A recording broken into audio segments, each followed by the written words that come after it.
Reprenem el treball i donar-li les gràcies al senyor Luis Bañó, Gisbert, per la seva voluntat de vindre a participar en esta comissió de reconstrucció en representació del CERMI de la Comunitat Valenciana.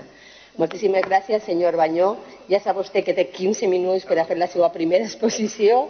Després els grups parlamentaris intervindran per 3 minuts i tancarà vostè uns altres 15 minuts. Quan vostè... No, jo. Quan vostè vulgui. Vale, pues, molt bé, moltes gràcies. Bon dia a tots i a totes. Buenos días. Gracias, señora presidenta, señorías, letrado, personal del Escorch.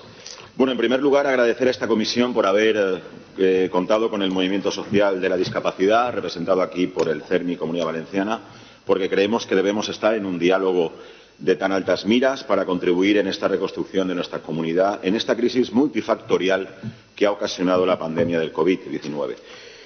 Presento brevemente a la entidad que presido. Somos sociedad civil, somos tercer sector de acción social, instancia cívica de representación e interlocución e incidencia política, y ya en los más de 20 años de existencia somos la expresión global, organizada y unitaria del movimiento de derechos humanos de las personas con discapacidad y sus familias en la Comunidad Valenciana, representando a casi medio millón de personas con discapacidad y más de 1,5 millones contando a las familias. Antes de todo, es un imperativo moral tener un recordatorio sentido y dolido a las víctimas y personas damnificadas por la pandemia y a sus familias en nuestra comunidad.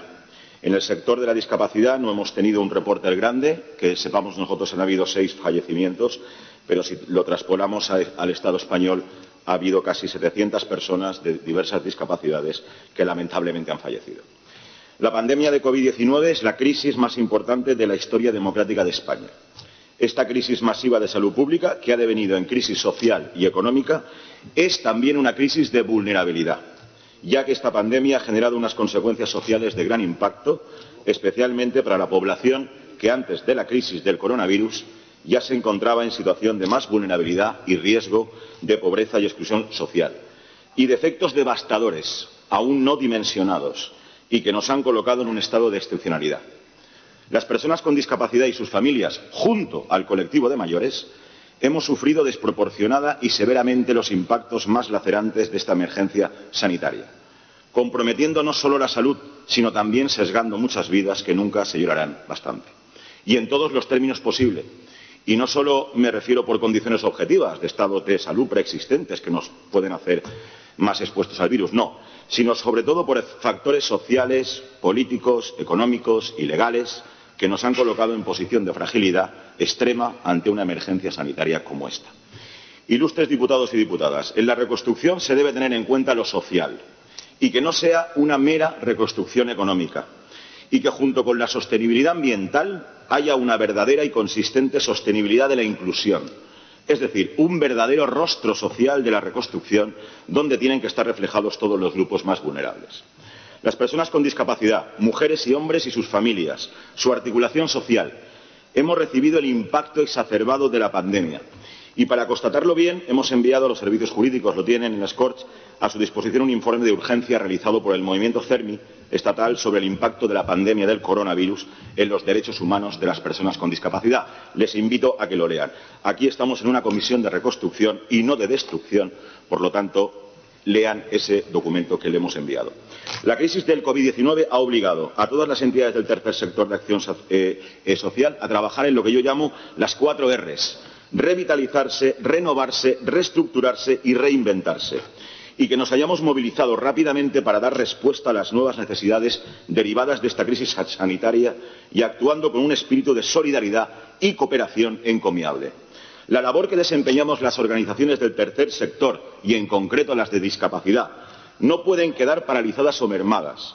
Prestamos servicios esenciales, como así fueron declarados al inicio del estado de alarma, y que sería imprescindible mantener esta calificación a posterior, y que en una situación de pandemia como la actual nos hemos convertido en cruciales para el ejercicio de derechos humanos. Nos esperan meses en los que, por ejemplo, el mercado laboral puede cebarse de nuevo, especialmente con el colectivo de la discapacidad, y empeorar aún más nuestra situación de partida de clara desventaja. Por este motivo se hace más necesario que nunca promover y garantizar el derecho al empleo de las personas con discapacidad, redoblar los esfuerzos para dar respuesta a esta situación. La defensa de nuestros derechos no puede ni debe pararse, porque la inclusión es imparable. Por lo que tenemos, y sobre todo tienen ustedes, que ser capaces, en esta reconstrucción post-COVID, de generar una catarsis en las formas de actuar, legislar y de entender la diversidad de nuestra sociedad. Esta crisis sanitaria, social y económica, si algo bueno va a tener, es que debe verse como una oportunidad para el cambio, para esa catarsis que comentaba antes, siguiendo el principio de no dejar a nadie atrás y que vaya lógicamente ligada a los ODS, o como decimos nosotros en el sector, o discapacidad, y la Convención de Derechos de Personas con Discapacidad de la ONU. Las consecuencias de la pandemia por COVID-19 requieren un enfoque global, una nueva visión, unas medidas contundentes, bajo principios de equidad, corresponsabilidad, con perspectiva de género y unas acciones conjuntas que, como antes mencionaba, no dejen a nadie atrás. Hay que poner en marcha una nueva gobernanza social. La participación y la corresponsabilidad en las decisiones ya no es solo cuestión de gobiernos, señoría, de los poderes públicos, de los agentes sociales más tradicionales, que todos saben ustedes quiénes son, sino que es imprescindible y necesario abrirse porosamente a las nuevas realidades de la ciudadanía y establecer objetivos concretos, medibles y con límites de tiempo. Es decir, favorecer la adopción de un plan de actuación y reconstrucción real, no una mera lista de objetivos abstractos. Hay que priorizar en la reconstrucción las medidas sociales, porque la parte social, señorías, es de vital importancia, ya que es precisamente esta quien es la afectada por la desigualdad y por los procesos de desarrollo que se generan dentro de la misma, y donde tenemos que insertar la innovación social, introduciendo nuevas formas de entender la discapacidad y de trabajar, ayudando a que nuestro colectivo pueda participar en la sociedad como los demás, con los mismos derechos y obligaciones, rompiendo la idea de que somos personas diferentes. Todos somos diferentes dentro de la diversidad humana. Únicamente respetando lo social, nuestra vida social será respetable. Las necesidades de sostenibilidad y las medidas que el CERMI Comunidad Valenciana propone se realizan desde nuestra firme defensa del principio del diálogo civil, fundamental, como elemento clave de una democracia avanzada y participativa, y tienen por objeto conseguir las condiciones necesarias para poder aplicar con éxito una pospandemia y reconstrucción correcta, y también de carácter de prevención en futuras oleadas u otras pandemias.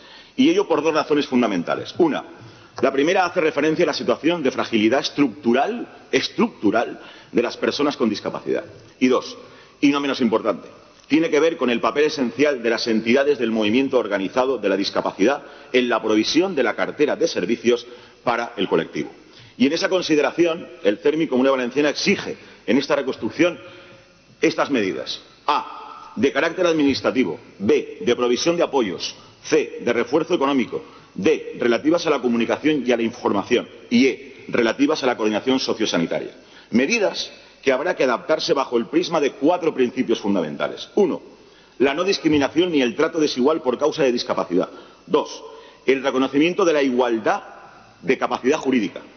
3. La garantía de accesibilidad universal, incluidos los ajustes razonables. Y 4. La necesidad de incorporar la perspectiva de género. Recuerden, el 60,5% de personas con discapacidad son mujeres.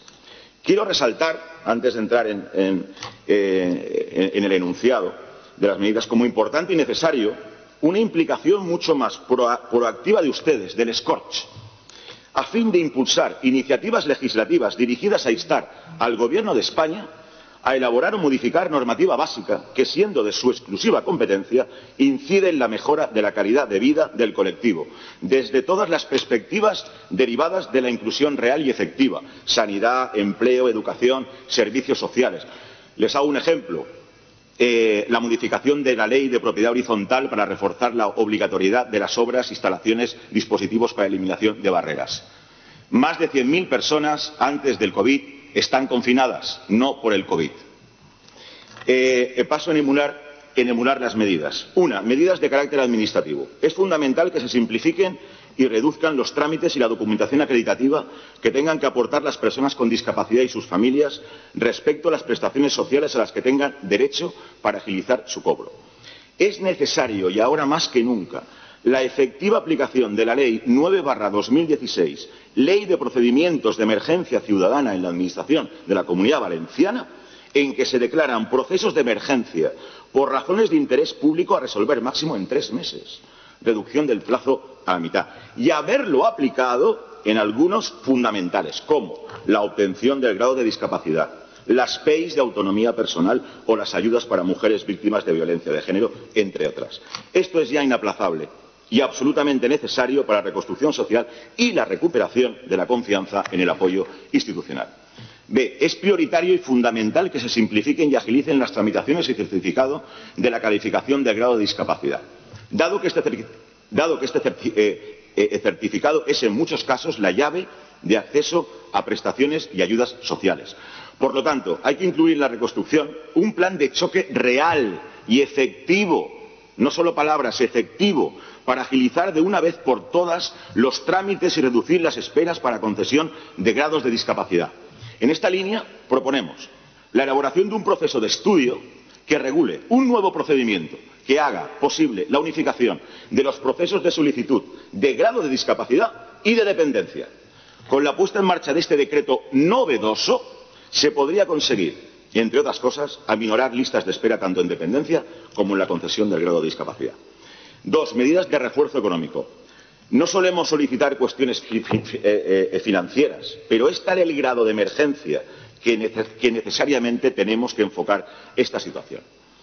Se debe de crear un fondo de rescate de emergencia para el sector social de la discapacidad y para todo el tercer sector de acción social en su globalidad, cuyo objetivo es detener el naufragio en el que estamos casi instalados en este momento todas las estructuras de apoyo cívicas y de acompañamiento a los grupos de situación de mayor vulnerabilidad y que la pandemia ha debilitado y fragilizado. Por lo tanto, en la línea de atender a la inversión social, porque somos inversión social, y que nadie se quede atrás, instamos a la creación de un fondo extraordinario de rescate para el sector social de la discapacidad de 4,5 millones de euros, dentro de uno más amplio y global de 23 millones para todo el tercer sector de acción social de la Comunidad Valenciana. Y con posterioridad anclar un marco de financiación estable y suficiente para el tercer sector. B. Creación de líneas de crédito con intereses cero para entidades del tercer sector de acción social. En este momento no lo hay. C. En referencia al SMI, mantenimiento del poder adquisitivo. Abandonar el obsoleto IPREM como indicador de referencia para el acceso y cálculo de prestaciones económicas asociadas a los grupos vulnerables, específicamente las personas con discapacidad. Por ejemplo, aún se utilizan las PEIs de autonomía personal, residencias y otras. Como ya sucede, señorías, por otra parte, en la Renta Valenciana de Inclusión, que se coge el SMI. Esto es un compromiso adquirido. Es un compromiso adquirido que debe de rescatarse vinculando así las convocatorias de referencia. Medidas de provisión de apoyo. Apoyos suficientes y efectivos para elegir cómo y dónde vivir y cómo desarrollar la persona con discapacidad un proyecto de vida libremente elegido. Tenemos que generalizar todavía más en nuestra comunidad la asistencia personal, como la prestación más inclusiva y potenciadora de la autonomía personal y la vida independiente. El sistema de apoyos debe ser un traje a medida y, por tanto, la figura del asistente personal es fundamental, entendiendo al asistente personal como alguien que apoye en las decisiones de la persona y ayude al desarrollo de su autonomía. Tenemos que ir a un cambio de paradigma de la autodeterminación, es decir, a la capacidad que desarrolla la persona con discapacidad para actuar como el principal agente causal de su vida, hacer elecciones y tomar decisiones. C. Se ha demostrado que nuestro sistema de institucionalización de vida colectiva tiene que ser replanteado desde cero. Necesitamos e incoamos en la reconstrucción una estrategia autonómica de desinstitucionalización y de tránsito activo a fórmulas de bases inclusivas y comunitarias, ya que los servicios residenciales, como los centros de atención diurna, centros de atención ambulatorio, deben ser flexibles y adaptarse a la persona y a sus necesidades, pues mientras sea la persona la que se adapte al recurso y no al revés, no se hará un trabajo real por la autonomía de la persona. Y esto también tiene que estar unido con una nueva agenda urbana de movilidad y con nuevas formas habitacionales, inclusivas y comunitarias. Por ejemplo, las viviendas colaborativas o fomentar la modalidad del coaching. De apoyo y soportes a las familias. Las familias son el primer y la última red de apoyo y de protección para las personas con discapacidad. Y están demasiado solas, señorías, para afrontar lo que significa la atención permanente de cuidados, acompañamiento, de compartir todo con su miembro con discapacidad. Dotemos de auténticos sistemas de protección a la pluralidad, porque hay mucha pluralidad, a la diversidad familiar, porque es una cuestión de civilización, no es una cuestión de ideologías, señorías. Un mejor futuro para las personas con discapacidad va a depender en buena medida de la colaboración entre padres, madres, cuidadores, cuidadoras y profesionales. Imperiosa necesidad de conformar la estrategia valenciana de lucha contra la brecha digital, trascendental en la reconstrucción tras la pandemia. De la brecha digital se deriva la brecha cognitiva, la cual tiene efectos en los ámbitos de conocimiento, el acceso a la información, la educación, la investigación científica, la diversidad cultural y lingüística, que presenta un desafío para la edificación de la sociedad del conocimiento y donde nos lleve a una inteligencia artificial, pero inclusiva y ética. Es decir, que sea accesible, asequible y sensible con las diversidades humanas. Hagamos, señorías, que lo virtual también sea virtuoso, ya que el desarrollo de la cuarta generación de derechos humanos, no lo olviden esto nunca, es la inclusión digital. Esfuerzo redoblado en el desarrollo del Plan Valenciano de Inclusión y Cohesión Social 17-22, donde uno de sus ejes estructurales, rescatando personas, se desarrolla a través del acceso universal a los servicios sociales. Por lo tanto, en esta nueva coyuntura hay que hacer un esfuerzo redoblado en su desarrollo, impulso y gestión. La Renta Valenciana de Inclusión será una de las herramientas más potentes para la inclusión en la pospandemia. Urge su armonización con el nuevo ingreso mínimo vital estatal aprobado recientemente. Y autogestionado o no, se debe asegurar la cobertura existente y ampliarla, reconociendo excepcionalmente a las personas con discapacidad como unidades familiares independientes, aunque sigan conviviendo en el hogar familiar y/o elevando los umbrales de renta de acceso a la prestación de este colectivo.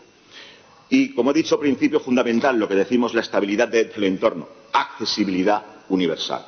La garantía de la accesibilidad universal debe ser un eje transversal y de carácter general en la reconstrucción, totalmente, pero en la movilidad urbana e interurbana, eliminando la interacción con las barreras del entorno físicas a la comunicación, cognitivas y actitudinales, en el acceso a todos los servicios públicos, salud, servicios sociales, educación, justicia, en la participación social, ocio, cultura, deportes, en los contenidos y formatos de la información pública, en la accesibilidad en el entorno de la administración pública valenciana y en la conciencia social.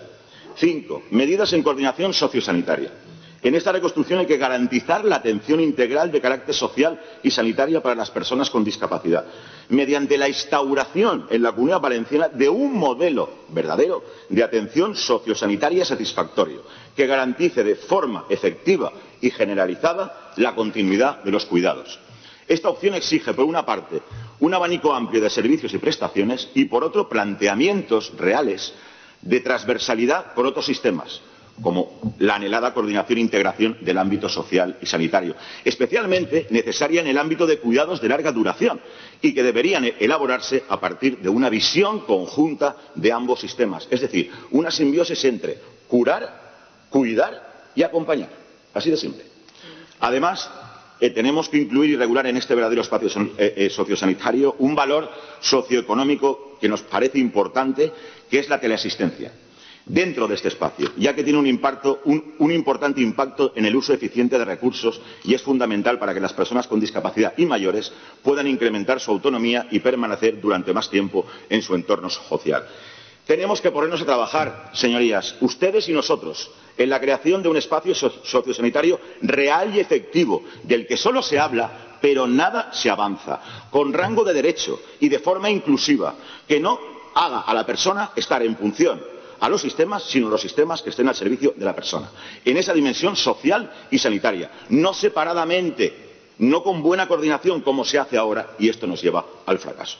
Por eso, en este punto, solo quiero recordar que cuando haya finalizado la Comisión de Reconstrucción sería importante iniciar la Comisión Especial para el Estudio sobre Políticas Integrales de la Discapacidad, donde según se quedó para su conformación, uno de los primeros temas a tratar sería hacer ese estudio de un verdadero espacio sociosanitario.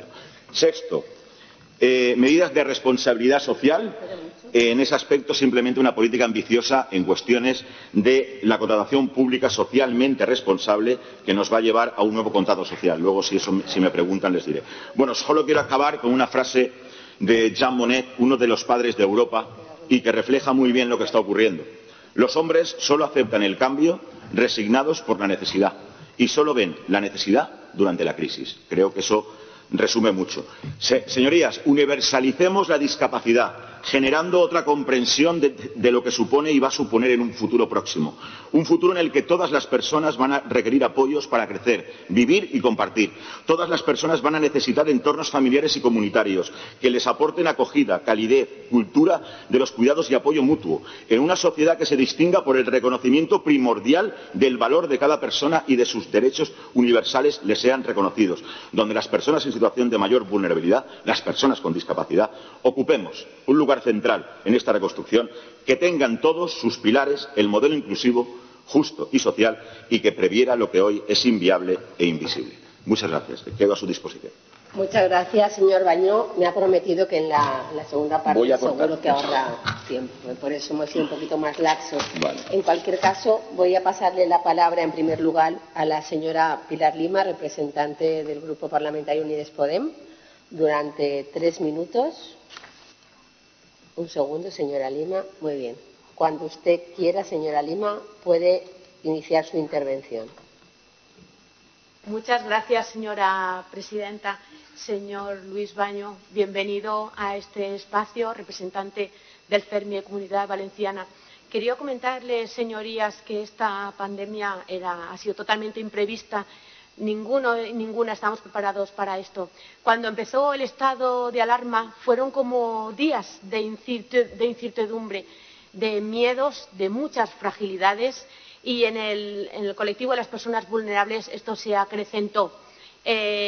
Fue momentos de miedo, de pensar que los derechos conquistados íbamos a perderlos durante, como siempre ocurre en las crisis, que afecta más a las personas más vulnerables. ¿Cómo lo vivimos las personas sordas? Somos, ya saben ustedes, la discapacidad invisible y no tuvimos en un principio acceso a la información. Al final se fueron supliendo estas deficiencias, pero no aparecía subtitulado en los informativos, no aparecía la figura del intérprete de lengua de signos. De repente las personas sordociegas tampoco estuvieron atendidas. Se habilitaron números de teléfono para hacer preguntas, para hacer trámites, pero esto no estaba accesible para el colectivo de personas sordas y sordociegas y se les dejaron solas. Hubo situaciones que a mí me llegaron y nos dimos cuenta de la vulnerabilidad de los servicios públicos, del sistema de atención de la dependencia y de la figura del asistente personal, en fin, de tantas y tantas cosas.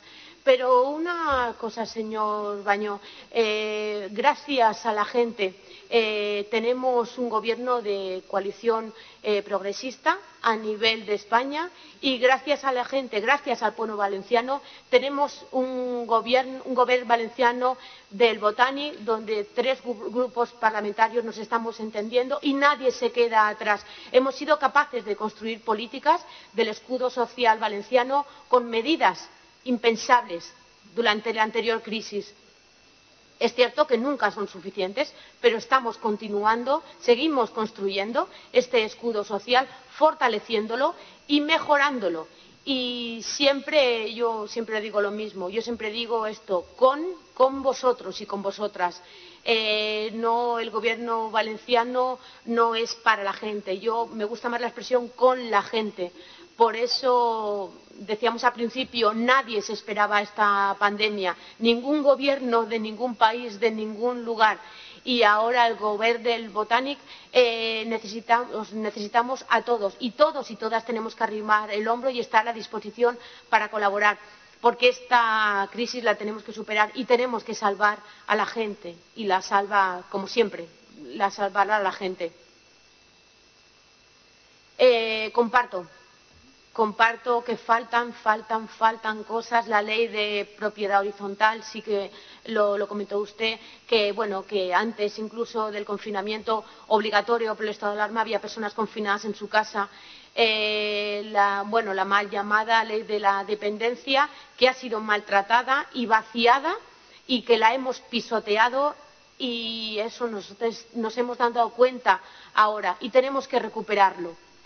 Y esto lo vamos a solucionar pues juntos y juntas. El Gobierno valenciano no podrá hacer las cosas solo, junto con el tercer sector también. Por eso tenemos que estar todas y todos a disposición y estar todos a una, y tenemos que defender los servicios públicos fundamentales. Moltes gràcies, senyora Lima. Moltes gràcies. Sí, voy terminando. No, es que ya se ha pasado un minuto, señora Lima. ¿Me deja cerrar, por favor? ¿Es posible? Sí, cierre. Pero muy breve, por favor. Sí, quería cerrar. Sí, bueno, claro, es que ya se me fue la idea por la interrupción. Nada, he finalizado. Nada más que añadir, es que siempre me ocurre lo mismo. Muchas gracias, señora Lima. Tiene la palabra el ilustre señor diputado. Es que me cortan la voz ustedes. Siempre me ocurre lo mismo. Señora Lima, todo el mundo, todos los diputados saben perfectamente el tiempo que tienen para intervenir, todos y cada uno de nosotros. Muchas gracias, señora Lima. Tiene la palabra el señor ilustre diputado José María Llano, por favor. Gracias, señor presidente. Bienvenido y muchas gracias por comparecer y por su intervención, señor Bañó. La verdad es que usted ha aportado propuestas y ha aportado muchas propuestas.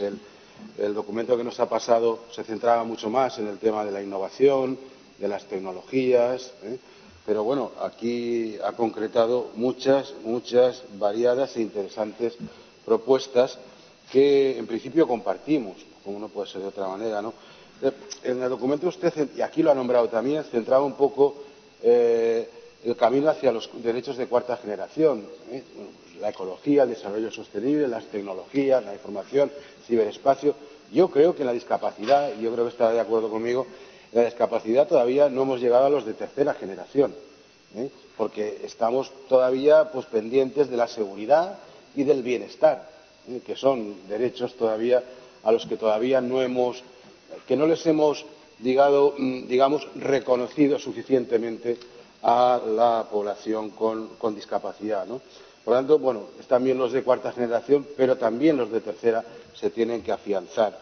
Usted ha hablado del fondo de rescate de emergencia, creemos en las coyunturas, efectivamente hay que tomar medidas importantes, la atención a los más vulnerables, la dependencia, la discapacidad tiene que ser atendida de una forma prioritaria. Ha hablado de las ayudas. Nosotros defendemos ayudas sí, clientelismo no. No tengo tiempo de explayarme, pero evidentemente las ayudas son necesarias, pero no se puede sojuzgar la voluntad de nadie por unas ayudas continuadas que puedan suponer un clientelismo, ¿no? Usted habla de que la discapacidad no puede suponer ni desigualdad ni diferencia, por supuesto, salvo. Es decir, usted habla de que la discapacidad no puede ser desigualdad. Y yo añado, porque me lo había apuntado, más allá de la individualidad de cada uno de nosotros, ¿no? Porque eso es lo que nos hace iguales dentro de los derechos de todos nosotros. Mire, lo que no compartimos es el planteamiento que se hace desde una perspectiva de género. Sinceramente, usted ha dicho, porque hay más mujeres que hombres en situación de discapacidad. Me da igual, de verdad, me da igual si hay más mujeres que hay más hombres, o si hay más hombres. Porque nosotros creemos que todos somos personas, por tanto, en todo plantear la perspectiva de género no nos parece. Mire, ayer en la Comisión de Justicia, una experta constitucionalista y una reconocida feminista, Julia Sevilla, nos dijo que no creía en la igualdad de género, creía en la ideología de género, creía en la ideología de la igualdad.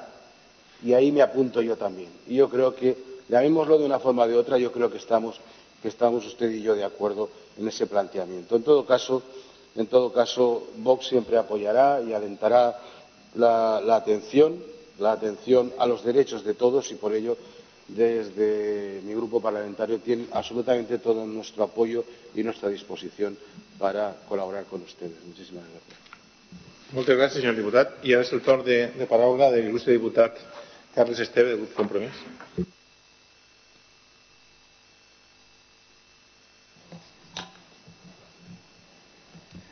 Moltes gràcies, senyor president. Moltes gràcies, senyor Banyó, per la seva explicació en una formalització que fins ara jo, sincerament, no havia vist en esta seu, dins d'esta comissió. Jo crec que ha entès vostè perfectament que ara és un moment de mirar cap al futur. Vostè i l'entitat a la que, les múltiples entitats a les que representa, de mirar cap al futur. Hem de veure com eixim d'esta i sobretot com eixim més enfortides cap a un futur que ens permeta somiar. Volem ser un altre tipus de societat, jo crec que això ho ha entès perfectament.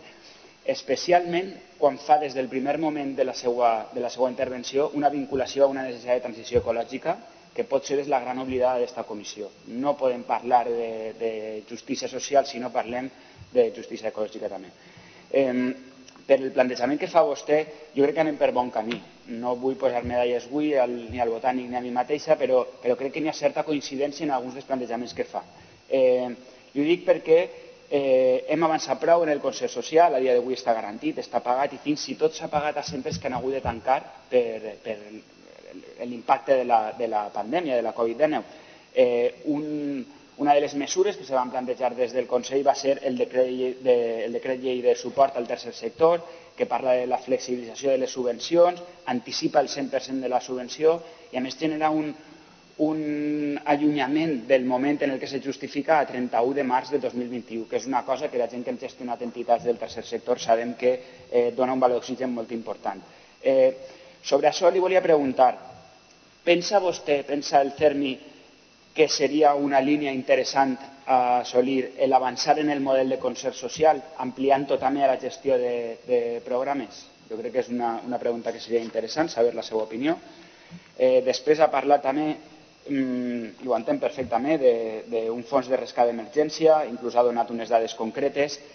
Suposo que està vostè al dia de que ara que s'està parlant molt dels fons no reemborsables de l'Estat, els famosos 16.000 milions, que de moment tenim un anunci damunt de la taula que suposa una retallada de les expectatives que teníem per als serveis socials en un principi i no sabem encara com pot afectar això.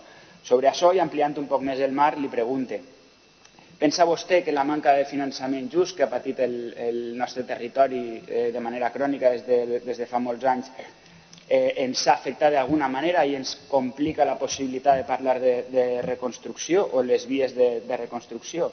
I per últim, ja vaig acabant, ha anomenat vostè un mecanisme en el que jo crec que el govern del Botànic ha sigut pioner, que és en el de la coordinació sociosanitària, però en el que encara ens queda molt més per recórrer que el poquet que hem pogut avançar. Sobre això li volia preguntar, perquè és un debat que està ja damunt de la taula i que entenc que estarà en els pròxims dies, vostè apostaria més per un model d'absorció per part de sanitat en quant a la gestió de l'espai de l'àmbit social o per un model de coordinació de tots dos espais, diferenciant quan pertoque i juntant quan pertoque? Moltes gràcies per la seva intervenció, llegirem amb deteniment el seu document i quedem a la vostra disposició. Moltes gràcies. Moltes gràcies, senyor Esteve. Ara és el torn de paraula del il·lustre diputat Carles Gracia, del Grupo Ciudadanos. Gracias, presidente. Buenos días, señor Bañó. En primer lugar, agradecerle su comparecencia de hoy y agradecerle también el detalle y la contundencia en sus explicaciones, ese análisis de las necesidades concretas que ha hecho del sector de los más vulnerables, de las personas con discapacidad, y esos más de 15 documentos que nos ha hecho llegar a través del letrado, que sin duda estudiaremos con detenimiento. Pero también le quiero dar las gracias por esas iniciativas que a lo largo de esta pandemia ustedes han llevado a cabo desde CERMI Comunidad Valenciana, como el abastecimiento del material de protección EPI a las entidades del sector social de la discapacidad de nuestra comunidad, y también esa iniciativa fantástica de CERMI et fa la compra con el fin de atender a las necesidades de las personas con discapacidad, movilidad reducida y grupos en riesgo por patologías. Señor Bañó, hoy nos ha hecho saber también de las exigencias legislativas de CERMI, unas exigencias que me consta que no son nuevas, como por ejemplo esa de que por parte del Consell se desarrolle de una vez por todas todo el reglamento y los decretos de la Ley de Servicios Sociales Inclusivos de la Comunidad Valenciana. Así que hoy me gustaría preguntarle qué impacto considera usted que ha podido tener para las personas con discapacidad de la Comunidad Valenciana el que previo a esta crisis del coronavirus no estuviera desarrollado precisamente el reglamento de esta ley.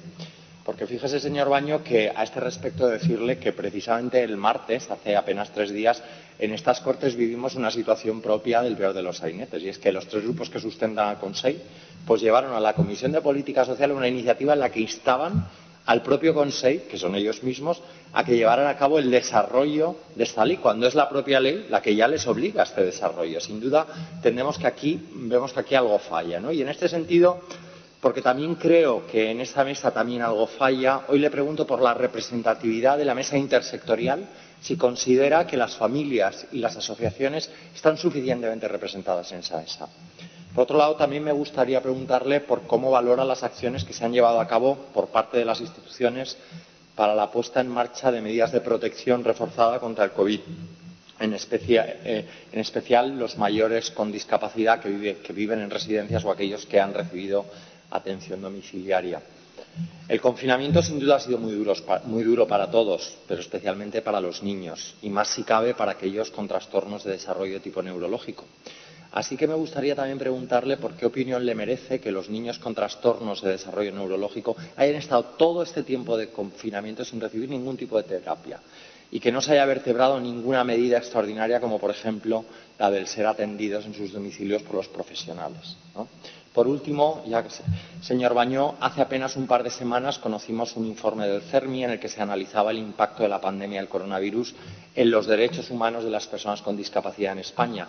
Me gustaría trasladarle la pregunta de cuál considera que ha sido el impacto de esta pandemia en los derechos humanos de las personas con discapacidad de la Comunidad Valenciana. Muchas gracias, presidente. Gracias, señor Bañó. Muchas gracias, señor García. Y ahora es el turno de palabra de la ilustre señora diputada Elena Bastidas, del Grupo Popular.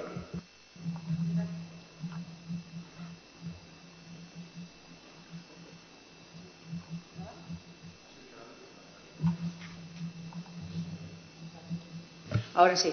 Señor presidente, con el debido respeto, quería mostrar en nombre de mi grupo que no entiendo y no puedo compartir que no se le haya permitido a la señora Lima que pudiera extenderse en sus explicaciones, teniendo en cuenta que hay un acuerdo de todos los grupos parlamentarios, precisamente por la situación de tener que traducir,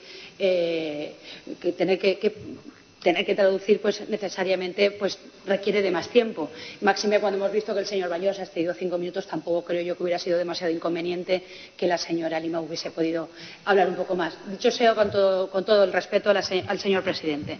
Quiero decirle al señor Baño que muchísimas gracias por estar aquí, por compartir sus propuestas. Gracias, Bastidas. Se le ha permitido hablar y al final ha sido ella la que no ha querido acabar. Sí, pero bueno, yo quería simplemente, señor presidente, con todo el respeto a esa presidencia, pero mostrar mi sorpresa y mi disconformidad que no se le haya permitido extenderse quizá unos segundos más, teniendo en cuenta que el señor Baño se ha extralimitado 5 minutos del tiempo concedido.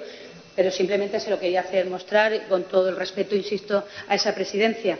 Y bueno, muchas gracias por las propuestas, por la agenda propositiva, señor Bañó. No sé si todavía albergará demasiadas esperanzas de que puedan llevarse a la práctica, teniendo en cuenta que las numerosas enmiendas que fueron presentadas al presupuesto del 2020 no fueron secundadas más que por el Partido Popular. Pero quiero agradecerles a ustedes en general y a usted en particular la labor que ha realizado durante todo este tiempo, pero particularmente en el momento de la pandemia. Soy consciente en primera persona de todo ese trabajo, porque yo he estado muy pendiente de sus necesidades y las hemos ido trasladando en la medida de lo posible. De los debates del confinamiento aquí se ha esgrimido alguno, niños con TEA, que finalmente se han tenido que rectificar y reorientar, personas y colectivos con discapacidad que son y han sido especialmente vulnerables, golpeados por el virus, y como me van a permitir que utilice una expresión coloquial, que ustedes en ese momento álgido de la crisis han tenido que buscarse la vida ante el escaso material o el escaso abastecimiento que han recibido por parte de las autoridades del Consell. También con las residencias de las personas con discapacidad hemos comprobado también en primera persona cómo han sufrido las carencias y cómo ha sufrido tantísima gente en ese tipo de residencias. Y también, aunque no es objeto de debate, pero también lo quiero dejar planteado, también han sufrido mucho los niños, los padres de los niños con discapacidad que van a centros de educación especial, porque precisamente se ha utilizado el estado de alarma para introducir un debate que ha sido innecesario teniendo en cuenta el momento que vivíamos. Las personas con discapacidad, usted lo sabe también como yo, han sido las más golpeadas junto con las personas mayores de las residencias de ancianos por razones objetivas y otras que no son tan objetivas como son cuestiones de carácter social, económica, política y legal. Como usted ha señalado algunas de ellas, los datos están aquí. En España han sido 430 personas fallecidas y, con trasplantadas de riñón, en diálisis, 200 con discapacidad intelectual. Yo le quiero dejar planteadas algunas cuestiones, por ejemplo, en materia de empleo. No le he escuchado, teniendo en cuenta que la tasa de empleabilidad es un 40% menos de la población en general, teniendo en cuenta los recortes del Gobierno de España de 2.400 millones de euros y teniendo en cuenta los recortes en la comunidad que afectan a 9.000 personas con los 7 meses de retraso, que evidentemente tiene un impacto en las nóminas de todas esas personas. También la autodeterminación, los apoyos para elegir vivir y dónde vivir, el papel fundamental de las familias, usted lo señalaba, que son fundamentales en nuestra sociedad y el Gobierno valenciano está precisamente para acompañar a las familias y muchas veces han estado solas, no solo con ustedes, sino también podríamos reseñar en el campo de las residencias de mayores. Y nosotros también, como usted, compartimos que hace falta un apoyo decidido y un reconocimiento a su papel. Luego quiero saber, de verdad, su opinión sobre una cuestión: los cambios que ha anunciado el Gobierno de España respecto al 0,7% del IRPF y el impuesto de sociedades, que puede suponer un recorte brutal a las entidades del tercer sector en un momento tan importante como el actual y teniendo en cuenta que el tercer sector es el único que no ha recibido ningún tipo de ayuda adicional como consecuencia de la pandemia. Y acabo. El Fondo Autonómico, desde luego manifestar nuestro apoyo en ese sentido. Era de 1.000 millones. Hemos comprobado con espanto que el Gobierno de España ha eliminado esos 1.000 millones de euros para ese fondo social y los ha acumulado junto con otros 1.000 a educación. Y en ese sentido, pues creo que es necesario recabar su opinión. Y acabo, ya que no puedo extenderme más, agradeciéndole de nuevo su labor y su presencia en este hemiciclo. Muchas gracias, señora Bastidas. Es el turno de palabra de la señora diputada Laura Soler.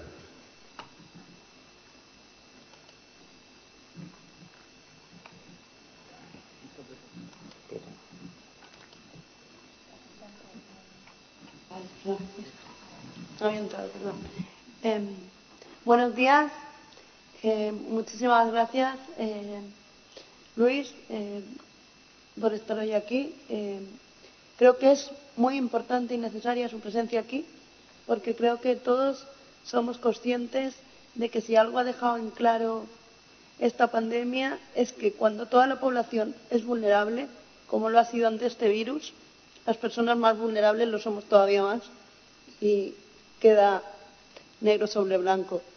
Y la entidad, que a su vez representa muchísimas entidades de la discapacidad y del tercer sector, ha tenido un papel fundamental para que todas estas personas pudieran salir adelante con las dificultades que a las personas con discapacidad nos genera el aislamiento social y el tema de no poder recibir los apoyos ni la vida cotidiana como estamos acostumbrados.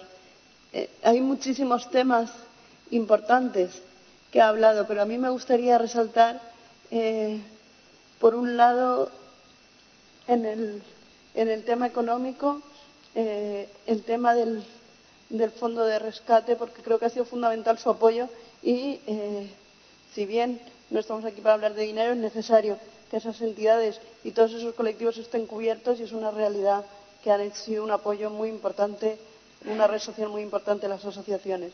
Por otra parte, me interesaría mucho hablar del tema de la brecha digital en personas con discapacidad, especialmente en el tema de la brecha comunicativa. Me parece muy importante y qué tipo de medidas se deben articular para que el tercer sector esté en mejor comunicación tanto con las Cortes como con el Consejo. Y por último, me gustaría decirle que creo que coincidimos, pero que hay que dar pasos en la desinstitucionalización de las personas con discapacidad e ir hacia el nuevo modelo, al igual que se ha visto con las personas mayores. Debemos trabajar en ese sentido en el ámbito de la discapacidad, por supuesto con autodeterminación. Y como siempre digo, no hablo de la Cataluña, sino de que cada persona pueda decir cómo, dónde y de qué forma quiere vivir junto a sus familias. Y para eso será muy importante el apoyo de Fermi Comunidad Valenciana. Agradecer la posibilidad de estar aquí hoy, dar la opinión y que seguiremos trabajando, espero, codo a codo. Y por último, al igual que Elena, me gustaría hacer que quedara constancia también en el acta mi disgusto porque no hayan dejado hablar a Pilar un tiempo más, pues es cierto que a ella se le duplica el tiempo al tener que emplear el tiempo de los intérpretes. Creo que es necesario y que eso también es inclusión. Y es un buen ejemplo. Muchas gracias. Muchas gracias, señora Soler. Bueno, yo pido disculpas si habéis molestado, quizá en mi inexperiencia ocupando este cargo de gran responsabilidad, pero entiendo que se le ha dejado un minuto más y al final se le ha permitido intervenir. Y ha sido la señora diputada la que al final se ha querido ir. En cualquier caso, si alguien se ha molestado, yo me disculpo. Y es el turno de palabra del señor Lluís Bañó. En principio, debería intentar un minuto por cero, pero ya no. Bueno, pues voy a intentar unir cuestiones y cosas. Al representante al ilustre señoría representante de Vox, decirle en el tema, sí, que lógicamente los derechos humanos, cuando he hablado de esa cuarta generación, es la inclusión digital. Todo lo que realiza el sector de la discapacidad es en base a los derechos humanos. Ahí tenemos la Convención de la ONU, que es como la Biblia para entendernos de lo que significarían los preceptos que tienen que ser cumplidos. Estas Cortes, en la pasada legislatura, hicimos un trabajo fenomenal con el tema de la adaptación del Estatuto de Personas con Discapacidad a la Convención. Fuimos la primera comunidad autónoma española que hizo una adaptación de una ley del Estatuto de las Personas con Discapacidad, adaptándola a la Convención. Fuimos pioneros en eso. Luego ya ha empezado el Gobierno de España y otras comunidades, pero fuimos pioneros en eso. Con lo cual eso dice muchísimo de cuál es la forma política de actuar en discapacidad. Todo, porque en política, en discapacidad es todo transversal, todo, ocupa todo, preocupa todo, desde la fiscalidad hasta la función pública, hasta la ocio y accesibilidad, todo ocupa. Y de hecho, por eso estamos nosotros en todo. Entonces, pero todo tiene que ser basado en esos derechos humanos de tercera generación que realmente se tienen que implementar. Claro que cuesta muchísimo, aún hay mucho por luchar, se ha conseguido muchísimo. En una cosa no estoy de acuerdo con usted, la perspectiva de género es necesaria, es urgentísima. Las mujeres con discapacidad, por ejemplo, son el 20% el 74% viven solas, tienen mayor de problemas en todos los aspectos de discapacidad. Si ya la discapacidad tiene problemas en todos los ámbitos transversales, la mujer con discapacidad aún tiene mucho más, con lo cual creo que la perspectiva de violencia de género es fundamental en todo. Las subvenciones no se hacen desde nuestro punto de vista como clientelismo, porque nosotros justificamos hasta el último euro, lo hacemos todo bien. Y eso es importante, y el apoyo económico hacia las entidades del tercer sector, en concreto de discapacidad, que sí que es verdad que internamente nos tenemos también que organizar para una financiación privada, que algunas la tenemos, pero sobre todo es la financiación pública. Por unir cuestiones que habéis también comentado en el tema del fondo de rescate, y lo habéis dicho todos, esta propuesta estamos haciendo fondos de rescate para muchísimas cosas. Fondo de rescate para la aviación, fondo de rescate empresarial, fondo de rescate al transporte, todo hacemos fondos de rescate. Pero bueno, cuando llega lo social, algo pasa en las mentes, algo pasa. Es decir, estamos hablando mucho de la importancia que tiene lo social, es trascendental, somos esenciales como lo han sido los sanitarios. Los sanitarios han hecho una labor maravillosa, lo social ha hecho una labor maravillosa. También con muchos contagiados en ese aspecto por trabajos en ayuda a domicilio urgentes, porque somos esenciales y hemos seguido trabajando desde el 13 de marzo, igual que la parte sanitaria. Por lo tanto, cuando lo social pide un fondo de rescate, nos da la impresión de que es como si algo, pero ¿cómo lo piden estos? No podemos entender esa mentalidad. Cuando he dicho que hay que hacer una catarsis real y verdad muchas veces, porque aquí hay cuestiones que no son ideológicas, no son de forma ideológica, son de forma social, de inclusión, y eso para nosotros tiene un salto cualitativo a la ideología. Totalmente. Entonces, el fondo de rescate que se pide, que además está formado y comparado como una opción de coger lo que esta comunidad recibe del IRPF del 0,7 de la X solidaria de personas físicas. Y si el año pasado esta comunidad tuvo 18 millones de euros de IRPF, pues una de las propuestas, además propuesta que hemos hecho, en este caso en el grupo de coordinación, que la plataforma del tercer sector tiene, y eso hay que decirlo, y lo tenemos que decir públicamente, desde los primeros momentos de la pandemia, porque de los primeros momentos de la pandemia yo personalmente me puse en contacto, en este caso con la vicepresidencia, y se conformó ese grupo de trabajo que existe. Nos hemos reunido 9 veces ya. De hecho, el martes que viene tendremos otra nueva reunión. Y ahí se conformó, pues lo que ha dicho el diputado de Compromís en el tema de ese blindado y en esa cuestión de sostenibilidad rápida y segura, que lo hemos hecho. Hemos concretado un decreto ley de percha legal para asegurar la sostenibilidad económica de las entidades de las subvenciones ordinarias. Hemos asegurado con nuestra proposición la acción concertada social. Eso está hecho, pero eso es un punto, un escalón de todo esto. Para asegurarlo ahora. El tema del rescate es por todo lo que realmente esto nos va a incidir a nosotros en muchísimas cosas. Claro que hemos tenido que gastar dinero en EPIs, sí. Hemos tenido que pagar mucho dinero en EPIs, porque es verdad que desde nuestro punto de vista no ha habido a lo social un abastecimiento correcto y perfecto de material de protección. No lo ha habido.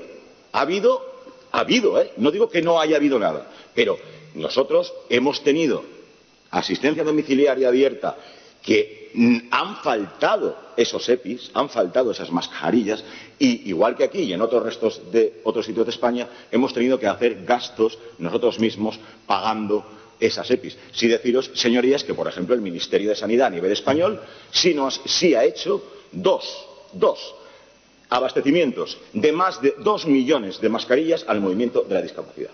Y nosotros hemos recibido por el Ministerio de Sanidad más de 800.000 mascarillas para el sector social de la discapacidad. Eso hay que decirlo también, ¿vale? Entonces, ese fondo de rescate que planteamos es necesario, es urgentísimo para la sostenibilidad futura de todo el tercer sector social. Con ese planteamiento de mismo dinero que esta comunidad recibió del IRPF, esto es una propuesta. Tú coges 18 millones y lo traspasas, es decir, no es un segundo 0,7 ni mucho menos, sino como propuesta de la cantidad de lo que esta comunidad recibe del 0,7 de IRPF. Es como propuesta. Es verdad que ahora el fondo de rescate, y también nos ha llamado la atención, sorprendentemente esos 1.000 millones no estuviesen en el tema social. Sí que es verdad que eso mucho va a ir al ingreso mínimo vital. Yo antes lo he dicho, igual que aquí en esta comunidad, la renta valenciana de inclusión es una piedra angular y lo será, y de inclusión en esta reconstrucción, en esta nueva cuestión que hay que hacer, porque lo será. Bueno, si se ha cogido, a nosotros nos parece fenomenal que hayan puesto 2.000 millones a educación. Educación es fundamental. Que haya quitado todos los 1.000 millones en tema social, sí que, y ahí están las notas de prensa que hemos hecho, no nos ha parecido razonable. Esperemos, como esto tiene que ser aprobado en Consejo de Ministros el día 16, que pueda haber alguna variación, pero sí es verdad que el otro día, en una rueda de prensa del presidente de la Generalitat, dijo que se verían algunas formas legales para los tramos sanitarios poder coger del tramo sanitario cosas para el tema social. Eso lo dijo el sábado pasado el presidente de la Generalitat. Bueno, pues a eso nos acogemos. Si se mantienen tal cual como está el fondo no reembolsable, que es un préstamo sin intereses, que no hay que devolverlo, que además cada comunidad puede ejecutarlo como crea conveniente, dando corresponsabilidad aquí a las Cortes.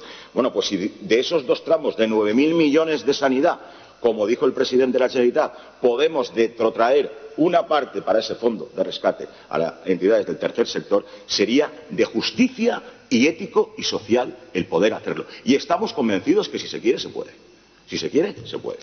En el tema de lo que planteaba sobre el tema del sociosanitario, bueno, rápidamente, sí, estamos totalmente a favor, y es que hay que hacerlo, y lo he dicho antes, de esa cohesión, de esa integración de lo que es el espacio social y sanitario, pero real, verdadero. No estamos diciendo en un momento de solo hacer algo único. No, tiene que estar. Es decir, desde nuestro punto de vista deben existir pues hay dos consellerías, muy bien, pero no hay una relación real y efectiva entre sanidad y lo social. No lo hay, señores, no lo hay.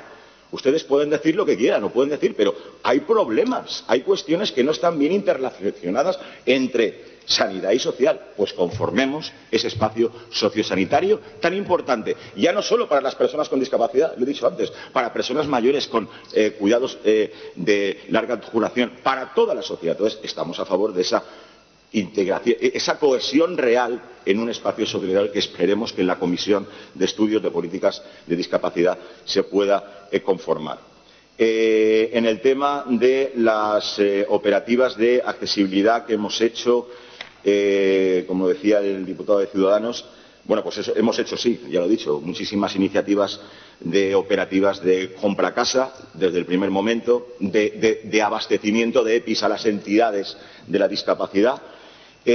Ahora, hace poco, y hemos hecho esta iniciativa, por lo que comentabas de los decretos de reglamento de los servicios sociales, ahora se ha hecho el decreto del mapeo, ¿vale?, que era importantísimo, ¿vale? Bueno, pues hemos aportado todas las aportaciones a una de esas partes que es muy importante, la mapificación de los servicios sociales que está en marcha.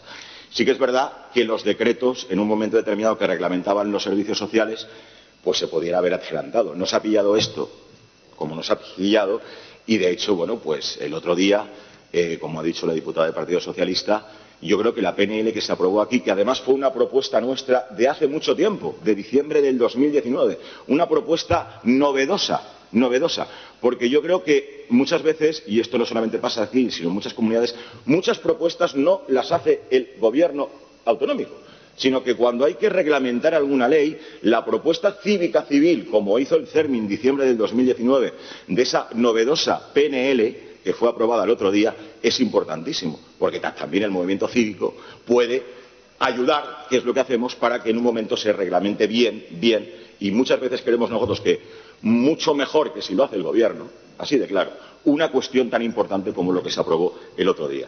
En tema de cuestiones de confinamiento, lo que habéis dicho, sí es verdad, es decir, en primeros momentos de la pandemia, con, por ejemplo, niños con TEA, todo lo que sucedió con el tema de poder hacer las salidas, eso se consiguió, eso pudimos hacer salidas de niños con problemas con TEA, con cuestiones de salud mental, porque no podían estar confinados. Costó, pero se realizó.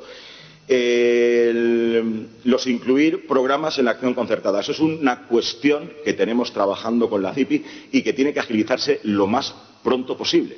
La acción concertada social está ahí, pero hay unos programas muy importantes y muy financiados que tienen que entrar lo más posible, más rápidamente posible, a servicios en acción concertada social. Esto es una cuestión que por la coyuntura que vivimos se ha parado, pero hemos estado trabajando con la CIPI y que esperemos que lo más pronto posible esos grandes programas que vienen subvencionados de una subvención pública, no acción concertada, entraran en acción concertada social. Lo que nos haría también poder tener más opción para que entraran entidades no tan grandes a esa subvención de programas de acompañamiento, etcétera, etcétera. Entonces sí que es necesario y es importantísimo. Bueno, pues para terminar, yo sí que quería comentar una cuestión que, bueno, esto lo habéis visto, en el tema de las medidas de responsabilidad social, que no he podido decir antes. Yo creo que hay que el incorporar un mayor número de cláusulas sociales y condicionantes especiales en la ejecución de los contratos públicos lo vemos fundamental también en el tema de la reconstrucción. Yo creo que el otro día estuvo aquí el presidente de Cooperativas y también lo comentó. Todas esas cláusulas sociales es que es algo tan fundamental y tan necesario que realmente eso se ponga, están ahí, pero que se ponga realmente en marcha, que yo creo que en el documento que sus señorías tienen que sacar de esta comisión tiene que estar también como piedra angular.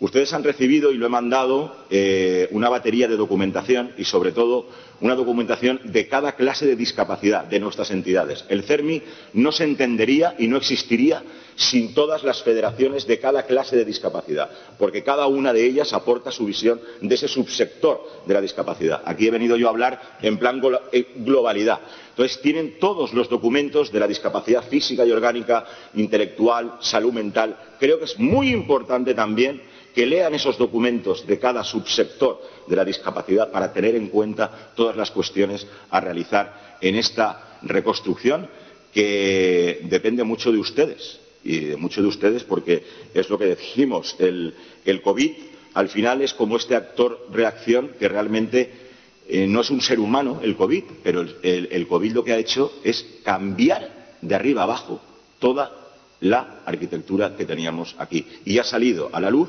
todo lo que no habíamos hecho y debíamos haber hecho antes. Gracias. Muchas gracias, señor Bañó.